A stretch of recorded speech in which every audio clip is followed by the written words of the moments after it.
Minnesota sports fans, we know all too well how it feels to sign up for a lifetime of purple pain. Welcome to Before We Die with Jesse and Thor on Purple Daily and Score North. Hello, everybody. This is Monday edition, our final edition, the swan song of the season, you guys, of Purple Daily's Before We Die on Score North. I know you all miss us. Don't worry, we'll be back, and we will let you guys know that you will still be able to find Thor and I on the Score North Network. We'll share those details at the end of the episode because I'm going to make you listen to every single word that we have to say to close out today's episode. I'm Jesse Pierce, regular writer for NHL.com, but was thrilled to be a part of this year's Vikings fandom. For the most part, fandom. It all, as we know, still hurts, still left with the pain.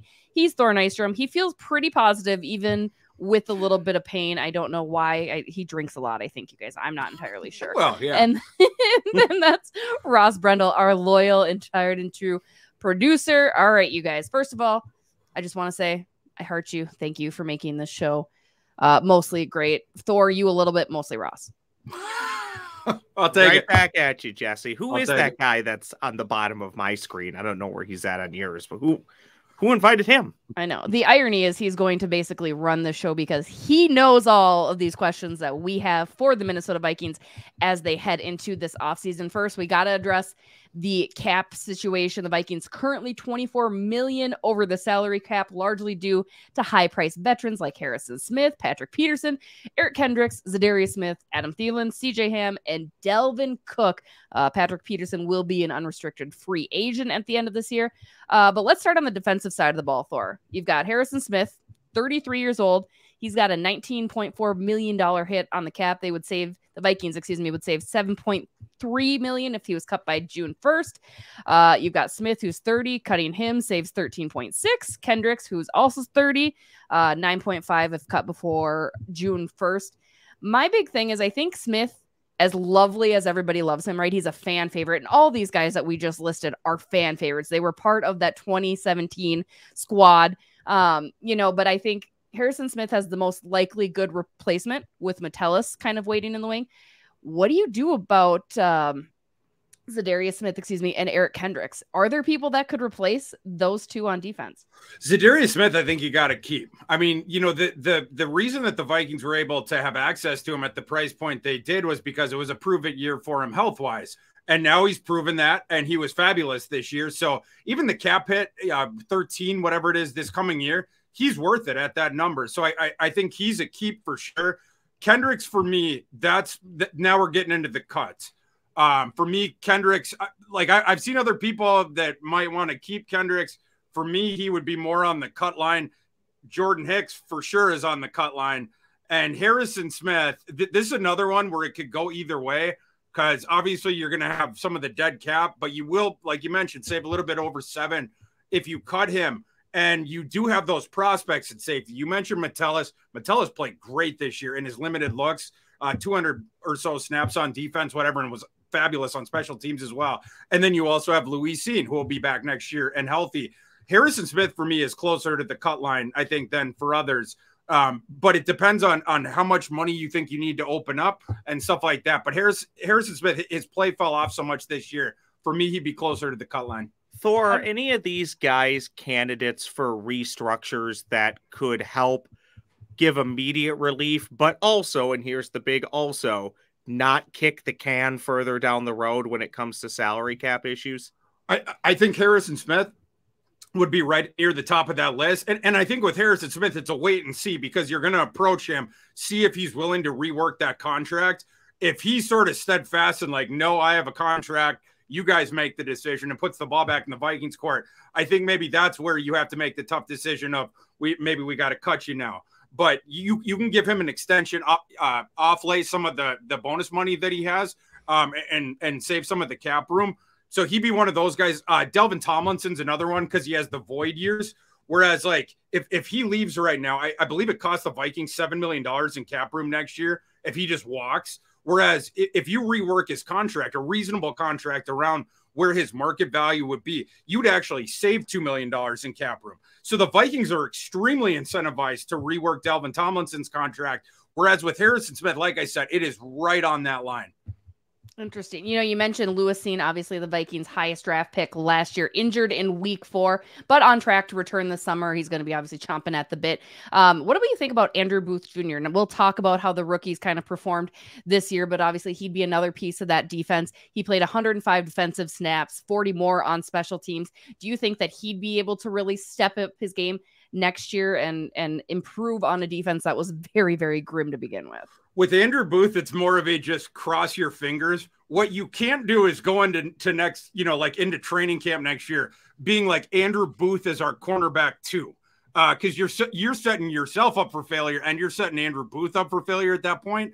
But I think if you have a couple guys that you're more or less comfortable with starting, and then Booth is like, the first guy off the bench as the cornerback, I think in that case, if his development surprises you in camp, and he starts to sort of progress towards what you thought you were getting in the draft, that's the point where, then he can start to play more. But I would not go into next year or next training camp expecting Andrew Booth to start, because you're just going to be too thin if it doesn't work out.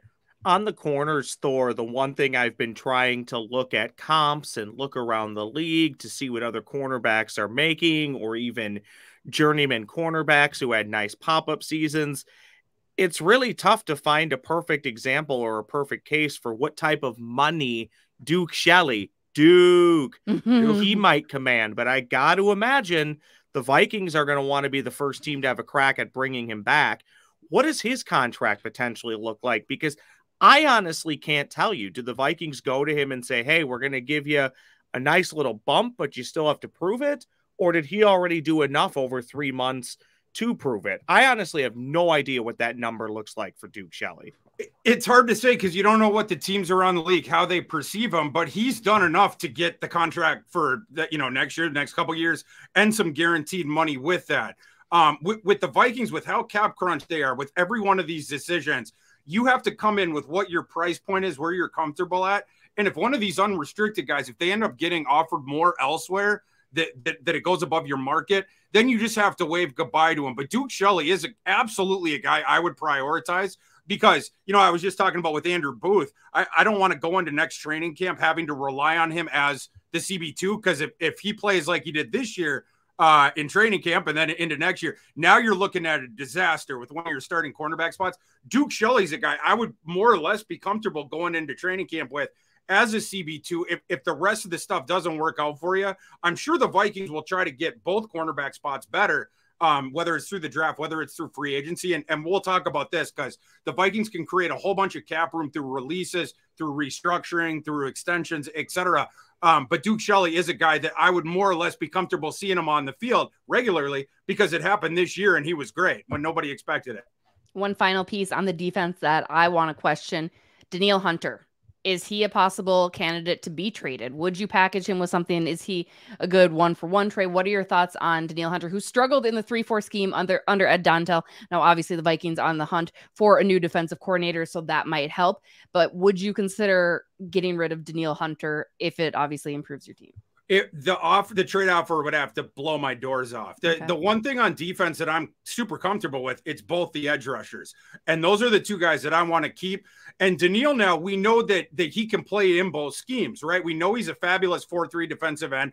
And at the start of last year, or this past season, was not as, it took some acclimation time, took a little bit over a month for him to get going.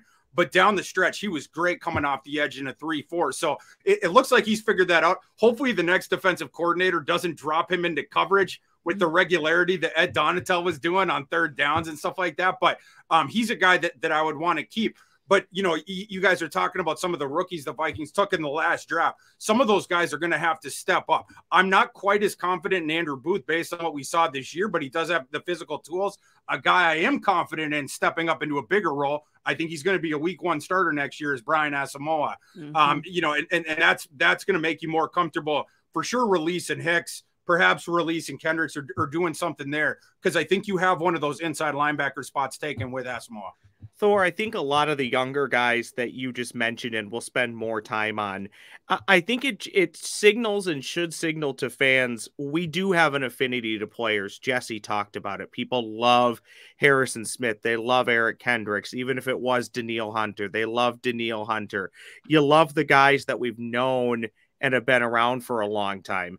The problem is those are guys that played on defenses that were really, really porous the last few years. And if I'm the Vikings, even if I commit to youth or guys that are not as developed or less about, Thor, it's hard to imagine that those guys would be much worse. So I think fans are going to have to come to the realization that a lot of their favorite players and a lot of names that they've grown to love, they're going to be gone. Not every one of them, not every name that we've mentioned is going to be gone, but some of them are, and there's a reason for that. And a lot of it is the younger guys that you mentioned that are already on the roster and the younger guys that we don't even know about that will be here. And the younger guys that are pestering me. I mean, what would this show be without one last interruption from a child? I swear I thought we were past this. He knew it was the swan song. He knew before. Exactly.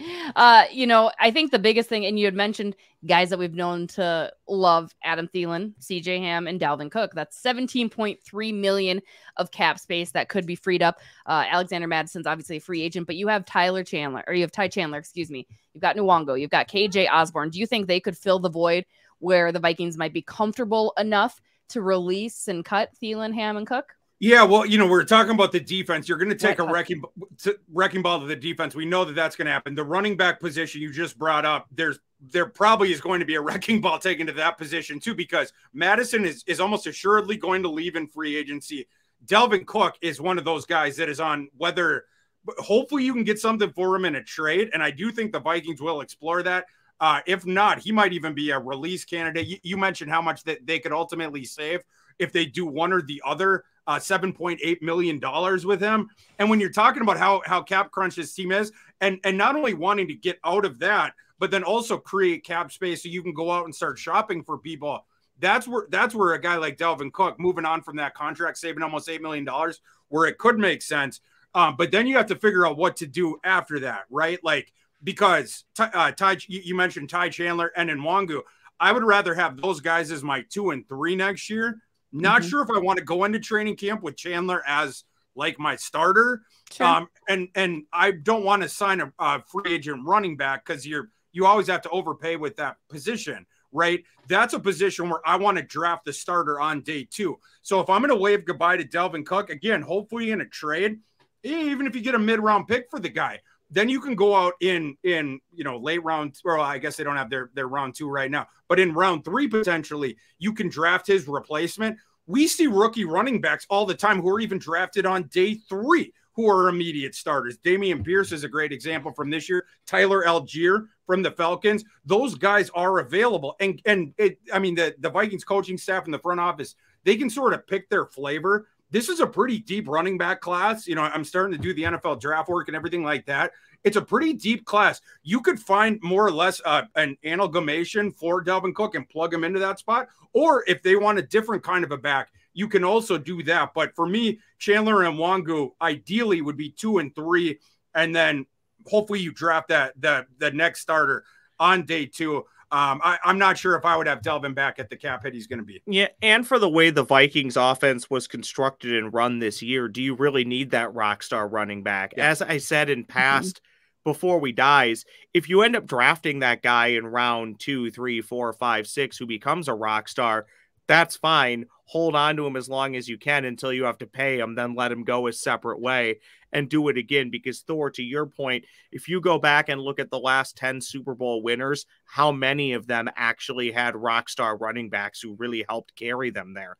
Oftentimes it's insert free agent here. That's not even a top dollar free agent, just an insert name here. Or it's a guy who was drafted in the middle round. So I'm fully on board with that. I do want to ask you one more question on defense, though, if you don't mind. How much say will a new defensive coordinator have in personnel?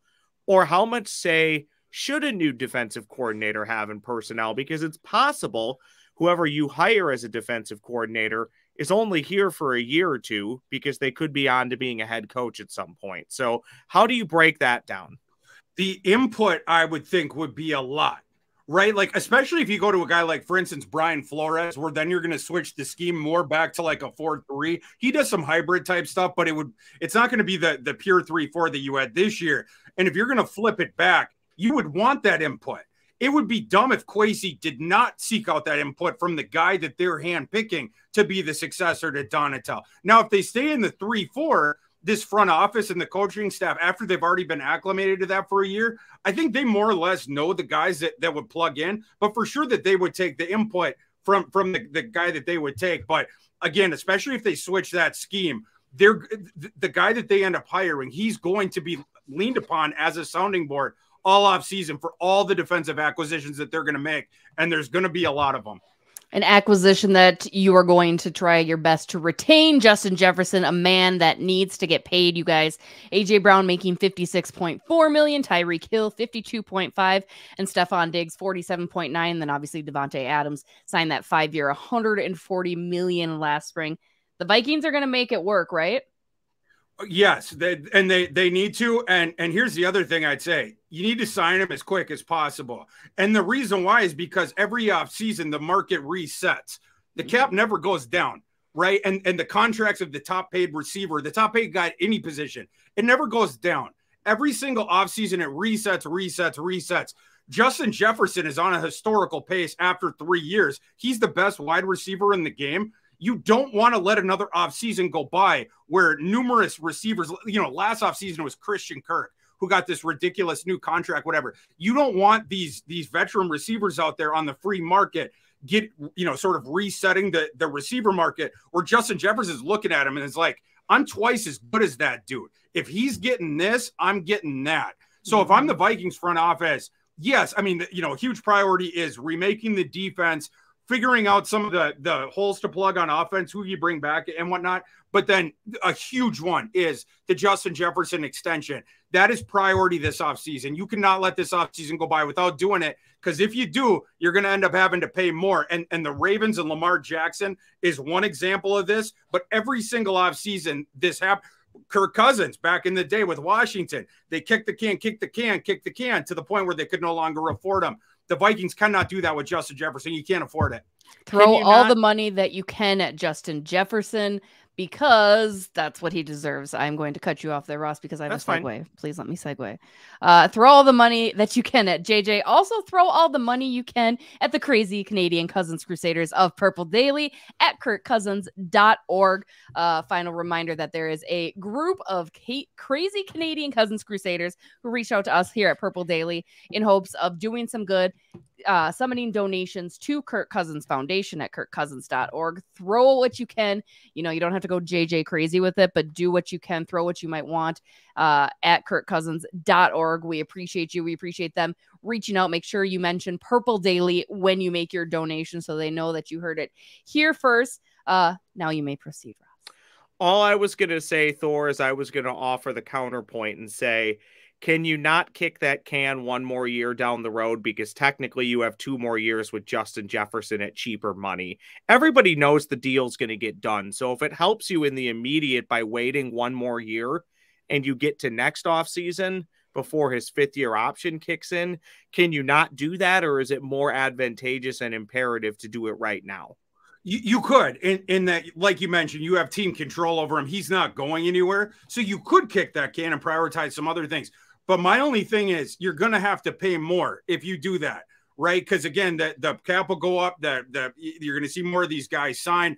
His agent will have a better argument for, well, if this guy got that, and Justin Jefferson is not only younger, but he's also better, and I can prove that with all these different metrics or just the counting stats, that's where that comes into play. That's why I would prioritize it. Because when we talk about all, the cap dynamics of this offseason, the less cap you have to pay in any subsequent year, the better. The better you can do with your roster. One way to do that is by locking guys up early. I think this is a great opportunity to do it with Justin Jefferson. One final person we want to talk about here, Kirk Cousins. Where does he lie on the list of priorities for reworking that contract? My opinion and my preference would be a short-term extension. But what do you guys see? This is a 3-dimensional chess one. And this is one they're going to have to think long and hard about, because you can either let him play out the last year of his contract and then you're not tied up. Like, you have more flexibility. If you want to move on from Cousins after next season, you would be able to do that, and different stuff like that. However, if you give him a short-term extension, you're going to be able to save cap room for this year. So I'm sure what they're going to do first is go through and line edit the whole roster. Like, we can cut him, we can probably trade him, et cetera. And then you see where the cap is after all that stuff happens. And then do we need more cap space? I think the equation last offseason they got to was like, oh man, we need more cap space. So we need to extend Kirk by a year. And what that did, it was another one of those things where it offset some of the bonus money that he had over 2 years. And that saved some money for last year. But that's it's the exact same decision this offseason. So that one could go either way. It could absolutely go either way. And I think it's going to come down to, like I said, some of these other different things. And then also, does this team feel like they're going to be a contender next year or not? Like, do you want to prioritize giving up some future cap for present cap where you can go out and sign more guys and try to augment that roster for this coming season? Or do you think that maybe next year, like some media members think, that next year more of a regression's coming, with the rework of the defense, having to play a first place schedule, everything like that? Maybe then you would prioritize the roster flexibility and the cap flexibility going forward. But that one could go either way. It's one of those that's right there either way. Yeah, I look at it this way. Hypothetically, let's say the Minnesota Vikings extend Kirk Cousins by a year. So you have 2 more years of Kirk Cousins. You get cap relief this year and you guarantee him money over the course of basically 2 years. Nothing prevents the Vikings from drafting a quarterback this year, late in the first round, or who knows where, second round. Maybe they move up to a quarterback that they like. Not saying they will, but what I'm saying is nothing prevents them from doing that. And then after next season, just eating whatever money's remained of Kirk Cousins and moving on to your, air quotes here, future quarterback that you just drafted. So that's probably the route that I think they will go. The route that I would go is just let it ride out this year and see what happens. But I don't know if that's best for locker room dynamics. So my gut is that they will work out some sort of extension that gives them immediate cap relief. And then if need be, they could always look at it at the end of next season and say, well, we're not going to be very good anyways next year, so let's just eat the rest of Kirk's money and turn it over to insert quarterback here. Since we're talking draft, Thor, are you ready? This is your moment, baby. Can you do it? Yeah. Well, what are we doing? We're going to do the draft picks. Oh, yeah. Yeah. I want you to grade this draft. I have it, and I think this is conservative. Yeah. I have this year's draft rated as an F+. Okay. No, it's not that bad. Well, it's a total wait and see, and who knows, it could end up being wait and see. Yeah, it could end up being an F+ or a D-. But like, what Kwesi did, and this is, the very first decision with Kwesi being in charge of a draft room, it was the one that drew the most controversy, and it's the one where it's going to be the longest wait and see on it, where they traded all the way down to the end of the first round. And then, of course, you had the other trade down, with the Packers. But, you allowed the Lions to get Jameson Williams. You allowed the Packers to get Christian Watson. And what the Vikings did instead, they, of course, that they attacked the defense, but they took a lot of these project guys, a lot of guys that were not quite ready to play right away. Andrew Booth's a great example of that. Louis Sean, even to an extent, as far as a first-round safety, because he had so much, the physical attributes were fabulous, and sort of the dual, to use a quarterbackism, dual threat aspect to his game, and then he could fill against the run, and that he was a ball hawk in coverage. Like, all those things sort of lined up, but sort of like Andrew Booth, he's a riverboat gambler out there. And in the NFL, you can't do that. Your instincts have to get better. And then at that point, your athleticism and everything like that, the ball skills, they're all going to play up once you're consistently making the correct snap decisions. But with Sean, you got nothing out of him this year. You got 2 defensive snaps out of the guy. I do think he's going to be the first-round pick, the starter in week 1 next year. Booth, you got less than nothing out of him, because he was worse than replacement level whenever you put him on the field. Again, I would not go into next year counting on him. He was the 42nd pick, but you still have that high upside with him, and you can't discount that. We knew that he wasn't ready last year. The Vikings didn't take him because he was ready last year. So he's a total wait and see guy, and you cross your fingers. Ingram was the one guy that started, right? They got him at number 59. Shaky starter as a rookie, in that he was good in run blocking, and the pass pro was the adventure. I do think he is going to get better and better and better because he didn't struggle in pass protection because of physical limitations. The deep bag of tricks of the pass rusher moves of the NFL pass rushers consistently sort of got him on a teeter-totter. You know, you get him going one way and then go the other way, or you could bull rush him right away and make him step back 2 or 3 steps real quick and step on Kirk Cousins' feet. We saw that stuff over and over and over again, but he's got an anchor. He's got great play strength. He's got great length. So I think you're going to see those things tick up in the future as he learns more. And so, of course, he's going to be a starter next year. And then Asamoah is a guy that I also think is going to be a starter next year. He became a very promising rotational player this year, particularly down the stretch. And I mentioned this during, last month and even in November, where the biggest thing that concerned me about Asamoah coming into the year or, in the draft process, whatever, was his coverage. He was this undersized sort of whirling dervish of a linebacker at Oklahoma, where if you kept the offensive lineman off of him, he was going to trigger correctly every time. We talk about instincts. He has great instincts. He'll trigger downhill immediately, and he gets there, sideline to sideline. And when he gets on the doorstep, he's taking you down, period. But he does have the undersized thing. If the offensive lineman can get their hand on him, that's one thing. So you got to make sure you have the guys in front of him that can occupy the offensive line. But then in coverage, that was the big question, because at Oklahoma, he consistently struggled with that. He was really good in coverage this year. In fact, he was the Vikings' best coverage linebacker. So he's a guy that I want in the starting lineup next year, and I think that that's what's going to be the case. I like it. I have no disagreements. I think those are the players that everybody in their mind has circled that needs to make an impact with next year's team. And I think they absolutely will. Were there any extreme disappointments that you saw? Again, we saw such limited action from last year's draft class this year. Was there anybody that even glimpses you saw that you're like, you know what, there's just not room for them with this team moving forward? Nick Muse is but he was the last, I was going to say, but he's last. Like, is that a disappointment? So seventh round picks get cut all the time. Exactly. Yeah. I mean, that was sort of a dart throw. Valdarian Lowe, I think is a guy that probably ain't going to be on the roster next year. He only had 33 snaps this year, and they were pretty rough. The rest of the guys, though, I mean, even the late rounders, they look decent, baby. Exactly. He did not look out of place in his limited snaps. So, I mean, I think he's going to be a guy that is a deeper part of the rotation next year with the interior defensive line, particularly, if Bullard leaves, if Bullard's an unrestricted free agent, depending on what they do with Tomlinson. But you might have at least one of those spots open, even if Tomlinson comes back. Right. And they might go out and sign somebody else, whatever. But, again, I think Atomwa moves up on that pecking order. Jalen Naylor, you guys remember in August, like I'm a big Jalen Naylor fan. I was when he was at Michigan State. The reason he fell down was because of the health stuff. This year, he didn't have to test that as much because he played the limited snaps. But in only 59 offensive snaps, Naylor looked pretty good. Now, you do have to give the caveat. It was mostly in garbage time and stuff like that. But Naylor's a guy, let's say you move on from Thielen. And if you do move on from Thielen, you save $6.4 million. And depending on what happens behind there, Naylor could end up moving up to wide receiver 3, if not wide receiver 4, and again, depending on what they do in the draft. If you move on from Thielen, you're going to draft a first-round receiver to try to put across from Jefferson. That'd be something I'd advocate for. But either way, you keep Osborne in the 3rd slot, then maybe Naylor moves up to 4.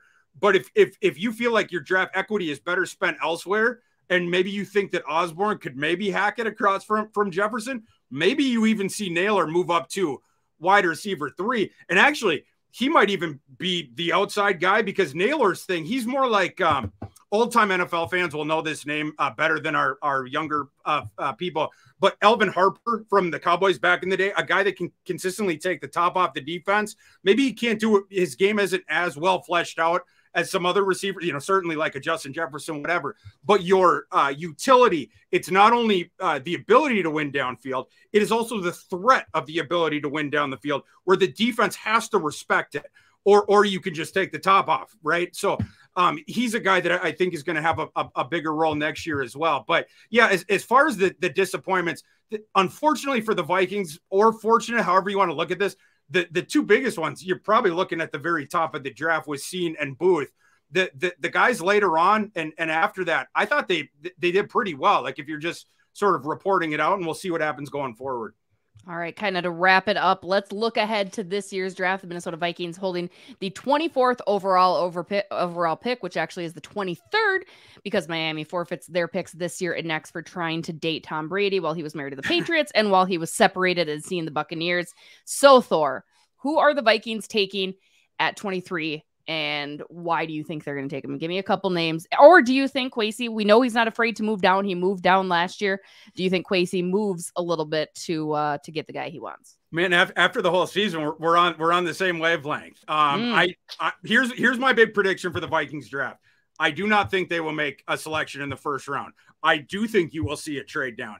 And the reason why is you need all these different bodies. We've mentioned all these guys that are either going to move on in free agency or you're going to cut, but you're not going to have a ton of cap room. You will be able to open up, a significant amount, but you're already in the hole. Even if you open up 40 million, then you have 15 to spend, right? Like, so you're going to have to fill more roster holes and you're going to be able to fill through the free agency, but you only have the 5 picks. You got the first rounder, you got the third rounder, you got a fourth, and you got a fifth, but then their only other pick, it's a 5th round comp pick. So those are the 5 picks. The 6th and 7th were already traded. You need more picks than that. And well, how do you get them? You trade down from 23.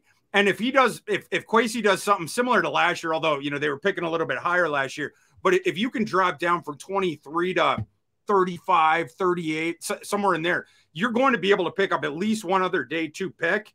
And then probably another day 3 pick as well. That's how you start fleshing the class out. And I do think that there's some depth in this class. The receivers, we're already starting to talk about this with the draft. People are already, is there a wide receiver 1 in this class, and stuff like that. I don't know that any team is super stoked to lead the dance with their wide receiver class this year because you have like 4 or 5 different guys that you could debate. Should he be wide receiver 1? Should he be wide receiver 1? But I think a little bit further down, when you're talking late round 1 to the middle of the 2nd round, I think that's more of the sweet spot for the receivers. So I would let somebody else start that dance. If you want a receiver, maybe you can wait. You find the guy that falls. One guy who I think is going to fall, I'm pretty confident in it. And I also think he would greatly help out the Vikings. I also think that the public doesn't believe this, but I think there's a real good shot this guy falls into round 2. Jackson Smith-Njigba from Ohio State, who the year before this past year absolutely dominated. But that's when they had Garrett Wilson on one side. They had Olave on the other side. And, of course, Stroud was their quarterback. And then Jackson Smith-Njigba got to play the role of, like, big slot, like, Hercules slot. His play strength is great. His athleticism isn't quite as good.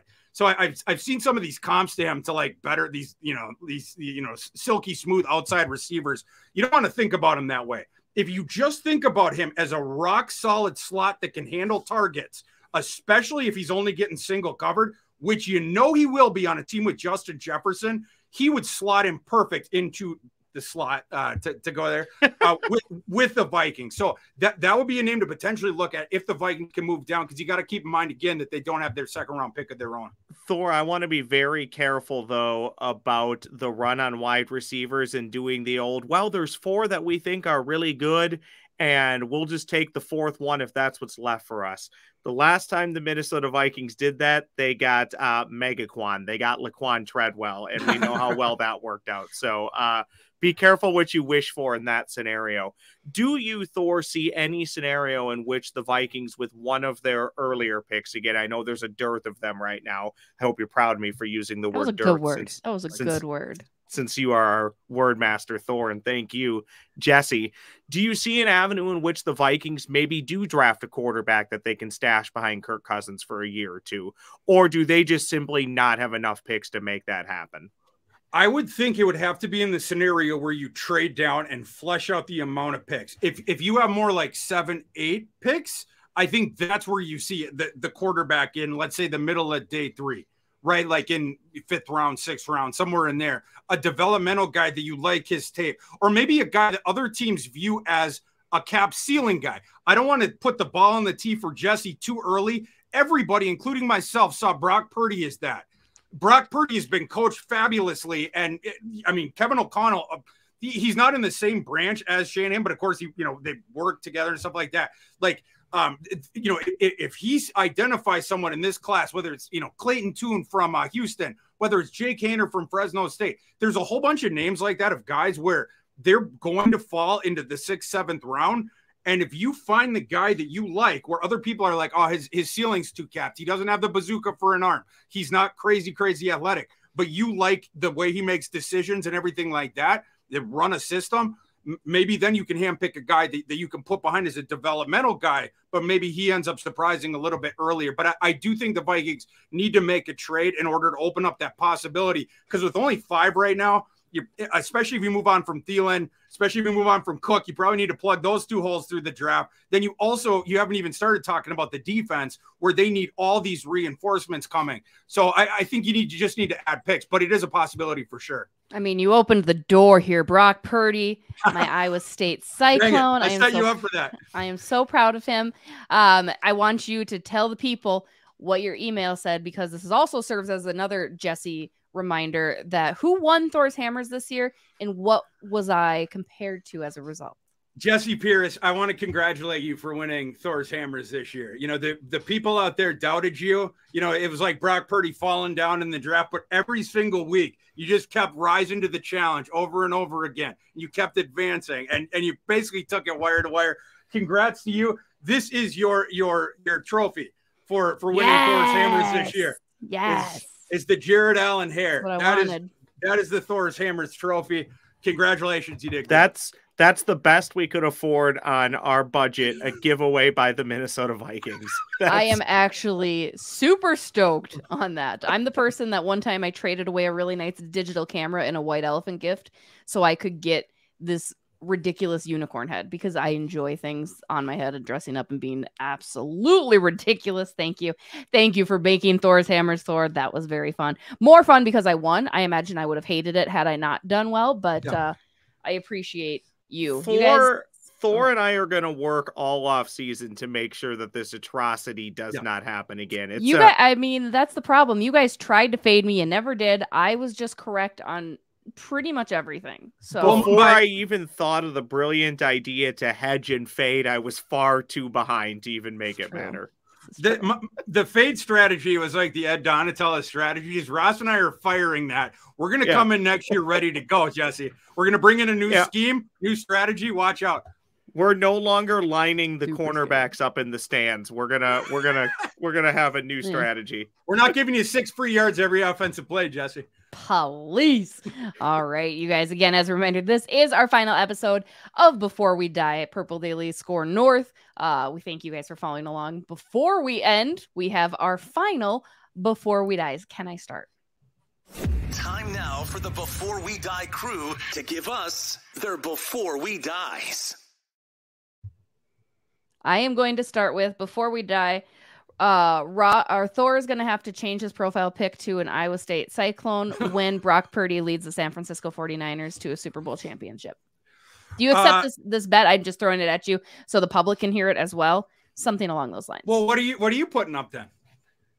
Nothing. This is my Before We Die. I just want to see it. Well, I mean, if you're going to put an Iowa one on there, if they don't win, now maybe we're talking for a bet. But I fell into that trap once already with you, and I fell right through the floor. I had to have that Iowa State thing for a week, and people were like DMing me like, are you a hostage? Do you need help? Is there, blink twice if you're in Milwaukee or whatever. Like Baxter, is that you? Yeah, that was tough times. So I'm not falling into that trap again of putting the Iowa State thing as my avatar. But maybe you just have to tweet something nice about Iowa State or Brock Purdy. It doesn't have to be a full avatar for a week. It just has to be like, Jesse was right, Brock Purdy, I love him. I'll do the what is it, Happy Gilmore, where he's like, I was right, or you were right, I was wrong. You're smart, I'm dumb. You're good looking, I'm not. Attractive. Yes. Mine, very simple. I'm actually sticking in the realm of football and kind of the season that we're in right now. Before we die, there's been talk that the NFL actually would prefer to have neutral site conference championship games. I don't know if that's ever going to happen, but what I do firmly believe will happen relatively soon, the NFL is going to build their own stadium. They will call it something along the lines of Super Bowl Stadium, and the Super Bowl will be played at the same site year in and year out, likely a retractable roof stadium in a warm climate. That is 100% going to happen before we die. And with that being said, Kansas City will take on the Philadelphia Eagles in this year's Super Bowl. Oh, we got some spicy ones there. I like both of those. I like both of those. Not anti-Brock Purdy. I just like the Eagles. You're anti the beautiful narrative that is Brock Purdy, who is now Mr. Relevant. As I told Declan Goff earlier today in the hallway, I'm kind of ready for the feel-good story to be over, so maybe that's why. I don't love the Eagles either, so don't hit me up in the comments about that, but it just seems like this will be a weekend for the home teams, but we'll see, and I'm wrong an awful lot. I like this idea of the NFL stadium because you could also rotate through, like, you know, if you put it into a place where there's not another one, another NFL team, I don't know if they would do it, like, because I haven't even thought about this. I think this is a great idea. But you could also do like rotate regular season games there, try to give another fan base the NFL experience or another area. Oh my gosh, is Super Bowl Stadium going to be in London? Oh, yeah. The NFL would love to take things over to Europe. So Dubai. But no, we will never give away the Super Start an Bowl. LIV league like football. But they should for the regular season ones. I'd be okay with that. Yeah, I think Super Bowl Stadium is absolutely going to happen before we die. Thor, you got to go. What do you got? Well, I was going to say, if the Super Bowl I can't go over there because I don't like how they say whilst instead of while. For some reason, it just discombobulates my brain. I don't like when they say whilst. My before we die, I want the Vikings to hire Brian Flores as the defensive coordinator. If he doesn't get the Cardinals job, Brian Flores should be a head coach. He never should have been fired by the Dolphins. He would be a great hire, I think, by the Arizona Cardinals if they go that direction as a head coach. If not, the Vikings need to do whatever they can to get Brian Flores. The scheme thing don't matter. Before you were a 4-3 team, you did fine. Before the last year was Zimmer, whatever. More, the personnel thing, whatever. But the scheme this year, it was not good. So flipping back to the 4-3, that's fine. You just need to get the right guy. I think Brian Flores is the right guy. What ticked us off the most this year about Donatel's defense, outside of it gave up 8,000 yards every single game and it led the league in points allowed and everything like that, was how passive it was, how milquetoast it was, to use a word I haven't yet on this podcast. We want an attacking, come forward, hit you in the mouth defense. Brian Flores, his last 2 years in Miami, what did they rank in blitz rate in the NFL? 2 and then 2. He is going to get after the quarterback. And we talk about the one good thing the Vikings had on defense. Fabulous edge rushers. I think it'd be a great fit. Bring in Brian Flores. I don't hate it. That was also your last soapbox of the year, so congratulations. Yeah, I don't hate it, Thor, either. That was specifically the name I was thinking of, though, when I asked you how much say do you want the defensive coordinator to have in all the personnel, because I can see Brian Flores being with Minnesota for a year and then getting a head coaching job right away. Then you're back to how Mike Zimmer with offensive coordinators would then be like KOC with defensive coordinators. I'm not saying don't hire him for that, but I think that's a real possibility that you would hire him and he's gone after a season. Well, Jim Leonard is where I think they're going to end up settling. Okay. All right. The silver lining of Flores leaving after 1 year would mean that the defense greatly improved next year. So, in some ways I'm not as afraid of that, but your point is well taken. He deserves to be a head coach. I know Thor doesn't even look at the screen, so he can't really see my hit. Wait, what did you do? Break. We have to go to a break. It's a time. Jesse's got work tonight. We don't have, we don't. I got a happy hour. Overtime. I got to edit this thing, so I'm done. Other than Jesse and Thor, you're awesome. Thank you for doing this. I look forward to seeing you an awful lot more. Thank you both. Really, thank you to the Vikings for not winning the Super Bowl this year, because then the show might be kaputs. We don't know. We'd have to at least minimally think of a new title. So lucky for you guys, they didn't win. And this show is back next season starting probably about August. Stay tuned to Purple Daily and Score North for official announcements about all of that. Don't worry. I'm sure you guys will both miss Thor and myself. I will be joining Judd on Judd's Hockey Show every single Wednesday, so be on the lookout for that. And Thor over here is joining Tuesday's Purple Daily each and every week. So we are not gone nor forgotten. So you're welcome for all of that. Thank you to everybody for checking us out, giving us some conversation, loving us, hating us, everything in between. truly made this season very fun to be a part of. It was a fun new challenge for me, myself, and I, and a fun new challenge for Thor and Ross as well, I imagine. And I think we did pretty darn good, boys. Congratulations. Yeah, congratulations to you too, and Skull Vikings, baby. All right, that's going to do it, you guys. We will see you on Before We Die next season. Until then, follow All Score North and All Purple Daily content. Have a great rest of your evening. Hannah Pen. Boothor.